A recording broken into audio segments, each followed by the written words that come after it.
BackStage.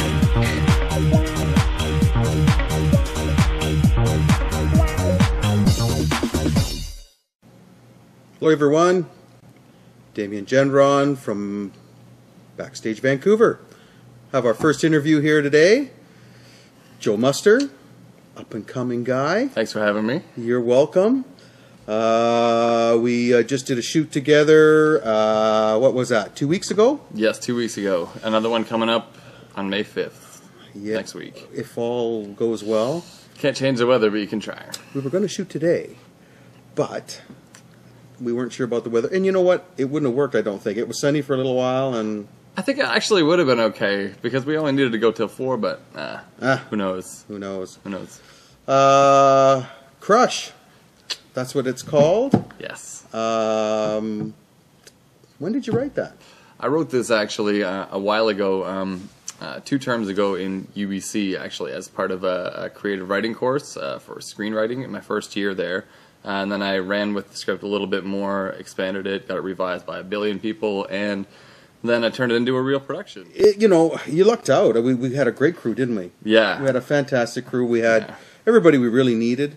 Oh gosh, I'm not going to get into who everybody, but it was every once in a while you win, right? Yeah, definitely. And I was really pleased with the way it turned out. The footage was great. This is the kind of thing that we at BackStage want to promote. We want to promote independent productions, homegrown stuff, and we need more. More people like you. So you're at UBC, right? Yes, I'm at UBC right now. First year just done? First year, just finished it off. Still waiting for one more grade, but I should be an A student by the end of it. Oh, hey. Yeah. So great. I mean,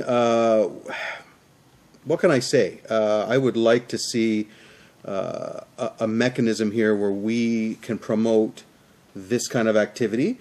And what do you see from your perspective as a producer?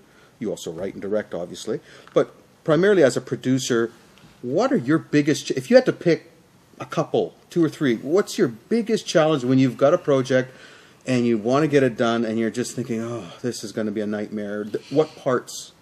The biggest parts are, I would figure, obviously funding is a big problem, and then, but sound is a really big issue too. Just controlling the environment is a huge thing. To have a studio space to do that would be really nice. We didn't have that with this, but we had a couple of good interior locations to do so. Exterior is always just like a crapshoot.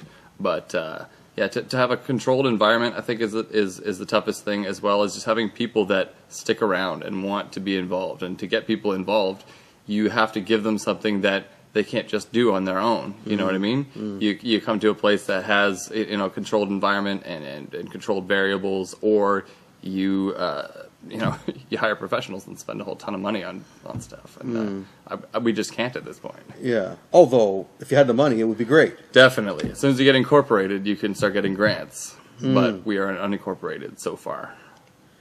Yeah, because there's a whole sort of underground industry here in Vancouver that a lot of people aren't aware of.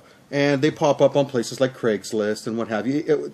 If you had to pick one spot, was it word of mouth or did you use Craigslist? I used Craigslist, but I also used word of mouth. I went around to different film schools and put up flyers around there and put up on bulletin boards and things like that.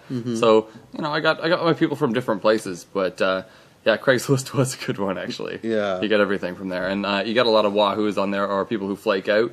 But, 1 in maybe 5, 10 people that you get from there is going to be really good. Well, like me. Yeah, exactly. Mr. Gendron here, DG. Okay, so finding people that stick, definitely, and funding, you're thinking, are probably the 2 biggest challenges. You get in. They're going to up the labor cost tax rebate to 40% from 8% that it is right now, that Christy Clark cut it to. So, I mean, once you get incorporated, and it's not that hard to do so. It's something like $1,500. I'm looking into it right now. Well, hey, why don't we do a segment on that? Like, sure. You seem to be quite knowledgeable. I've spoken to a couple other people, too, that have said, well, I couldn't have even done this low budget without some sort of money coming in. And it just seems like an unobtainable thing to a lot of people. And would you return and do a segment on that? Absolutely, yeah, definitely. Okay, Oh, yeah. okay. I mean, because that's what ultimately we want to try and do here. People that have done this, that have got a bit of experience, we'd like to pass it on. There's got to be, I don't know how many people out there that are where you were maybe 4 or 5 years ago, and they're going, I'm being drawn to this, my heart's telling me to do it, I'm driven, but I haven't got a clue where to even start. You know, if you had to say one thing, just one thing, what would be the best advice for someone starting out? Shut up and shoot. Don't talk about it. Go out and do it. Write a script that is doable. Revise it for a couple of people, and then just go out and do something about it instead of just talking about it the whole time. I have friends who have amazing camera gear who have been sitting on their duffs for years just talking about how their first film is going to be amazing, but it's been 6 years since they've said that, and the gear's gathering dust in their apartment somewhere. Just go do it. Yeah. Don't be afraid. Just give it. Yeah. Your first project might not be the greatest thing in the world, but it'll be something that you can work from. Well, and stay tuned here, because we're going to have a lot of leads for people. You know, if I get a little bit more organized here in the next little while, we're going to have a bunch of information on the site, on our blog, for people to do exactly that, for you to get connected with the right people, for them to get connected to the right people, and get stuff done. That's the goal here. And I think that it's not going to take very long. There's so much talent here in Vancouver. It's amazing. You can't be in a better place, I think.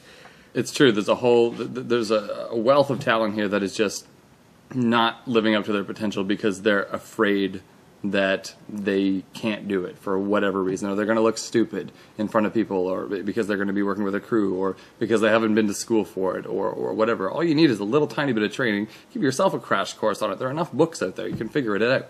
And just like maybe get some color-coded binders or something, and some fancy blazers, and maybe you'll find your way into a good production somewhere.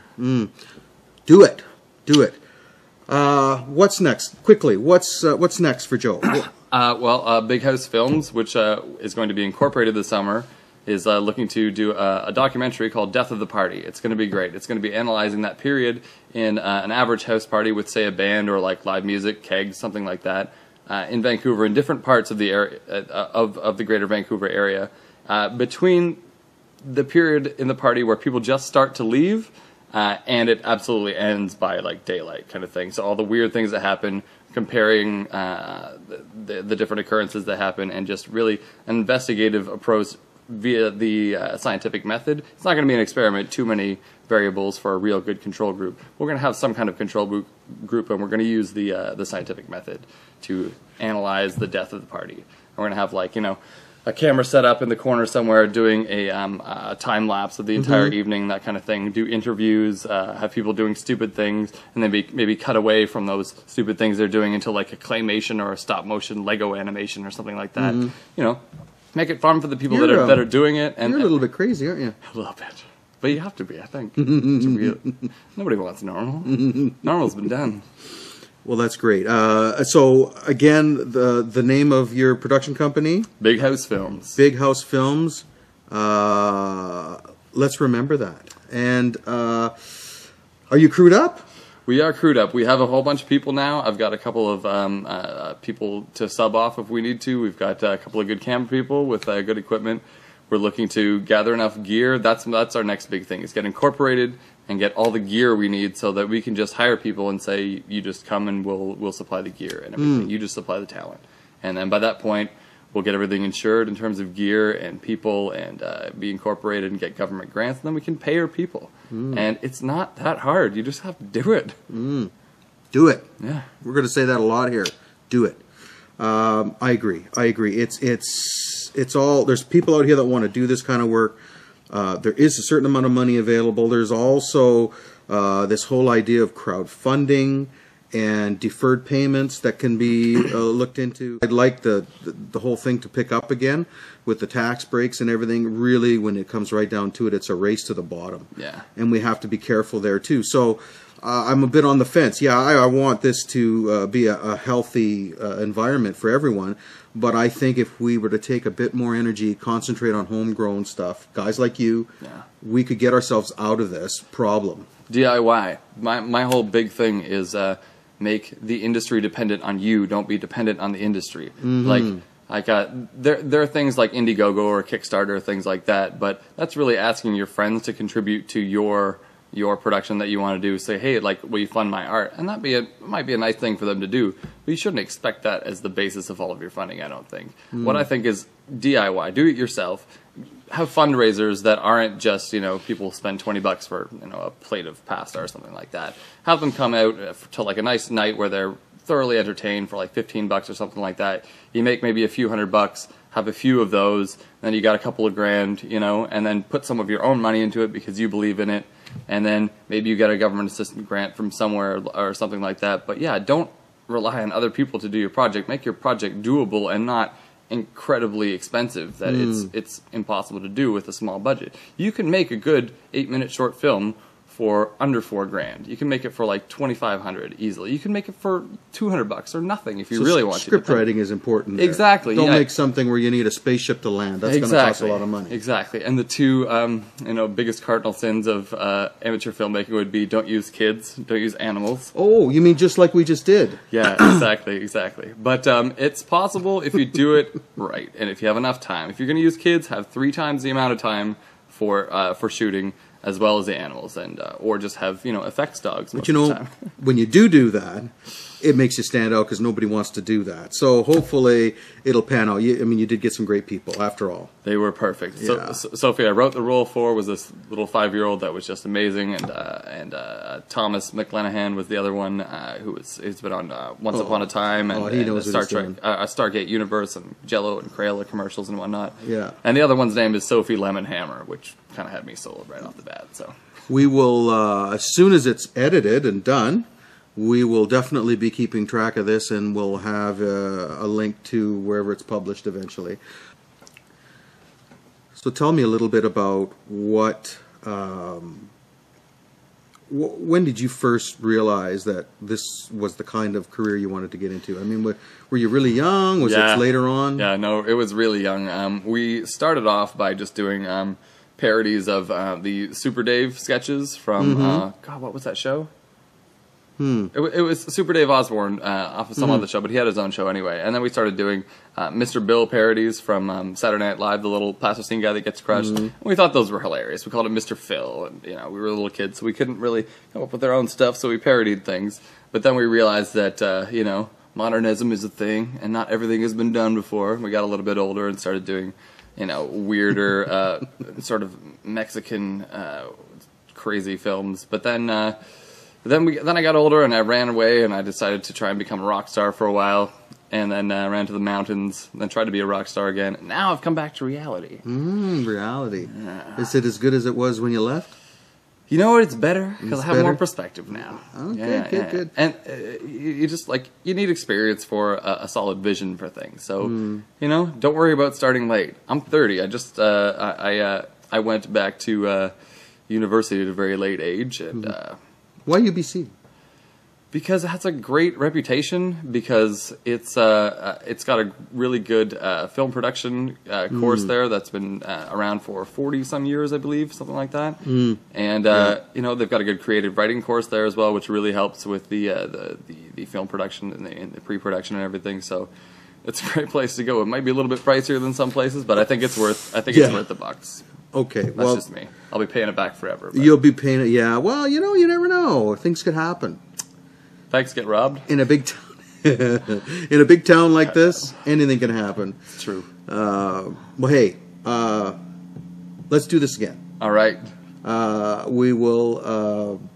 I'm thinking certainly this whole segment on the funding and how that works. So study up.